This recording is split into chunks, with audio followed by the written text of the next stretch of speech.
Here's how to cancel a booking.com reservation and get a full refund. First, open up any web browser and head over to booking.com, or you can open the booking.com app.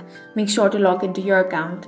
To get a full refund when canceling a booking.com reservation, your booking must either fall within its designated free cancellation window, or you must secure a fee waiver directly from the property host.